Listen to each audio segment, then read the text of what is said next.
નમસ્કાર મિત્રો, 12th બારનું રિઝલ્ટ આવ્યું. ઘણા ઘરમાં ખુશી છે, પણ ઘણા ઘરમાં હાલ ચિંતા, ડર અને ટેન્શનનો માહોલ છે. પ્રિય વિદ્યાર્થી મિત્રો અને વાલીઓ, એક રિઝલ્ટ જીવન નક્કી નથી કરતું.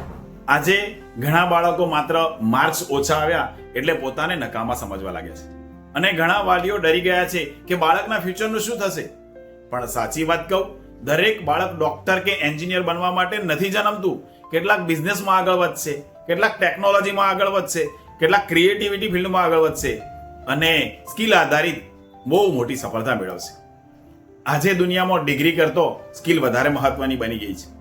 જો માર્ક્સ ઓછા આવ્યા હોય તો કોમ્પ્યુટર કોર્સ કરી શકાય, ડિજિટલ માર્કેટિંગ શીખી શકાય, ગવર્મેન્ટ એક્ઝામની તૈયારી કરી શકાય, ગ્રાફિક્સ ડિઝાઇનરનો કોર્સ શીખી શકાય, કોડિંગ શીખી શકાય. આ બધા course ITI, diploma, BCA, polytechnic જેવા ઘણા રસ્તા ખુલ્લા છે. તો બાળકને પ્રેશર ના કરો અને બીજાના બાળક સાથે કમ્પેર ના કરો. આ સમય એને તમારા સપોર્ટની જરૂર છે, સૌથી વધારે તમારા સપોર્ટની જરૂર છે.